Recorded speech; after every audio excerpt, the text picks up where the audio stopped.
第三个加班期待久的 NPC 鬼新郎的评测，它来了，作为一个使用密宝券来购买的武器，这把枪强度如何？究竟值不值得购买的？本视频咱们来好好的评价它吧。好，那么Hello，大家好，这里是胖小姐给大家带来期迷强一点911，也没有想到之前评测的鬼新娘后面居然又出了一个鬼新郎系列，很神奇啊，真的很神奇，这就是迷你强一星的中国速度非常的快啊，真的估计也是看到鬼新娘销量那么好，所以才打算继续把这个鬼系列做下去吧，不知道后面会不会出神话系列，反正期待一波吧。好，说正题，这把枪的获取方式呢是在游戏的夺金的商城里面购买。那它的价格呢我忘了，反正如果你乐意攒的话，密宝券是可以获白嫖这把枪的。那强度如何？属性提升主要是2点，一个呢降低午休之力，还有一个射速提高。那午休之力呢，这把枪的举进后射来到了5.6，配合上0.5的举进军扩散。这把枪其实它比较适合玩腰射啊，腰射的精准扩散来到0.92，配合上7的腰射后坐力，近距离的爆发呢只有67毫秒。虽然说有了射速提升，但话又说回来，其实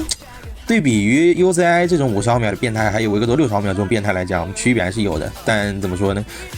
？67也不算特别慢了，只是说相较于那种特别能爆发的枪来讲，它可能还是有点劣势嘛。那怎么评价它呢？评价就是实战近距离，特别是中近距离玩一玩腰射是没有问题的，但是远一点的话，玩这把枪的开镜，我个人觉得是有点不太划算的，因为它本身有0.93的冲刺移速，很明显就是专门打游击战的嘛。那配合上它的腰射呢，特别是减腰射精准扩散的这些配件，比如红雷射啊，还有那个鸟笼枪口啊，对吧？配合上这样的配件搭配，这把枪近距离玩腰射呢，其实手感是非常一流的。另外呢，这把枪还有一个小彩蛋，大家可以自己听一下。就对这个枪，它的开火声音会带一点点奇妙的那种声音，大家可以听一下，我放在视频最后了。好，那我是胖姐，我们就下期视频再看，感谢观看。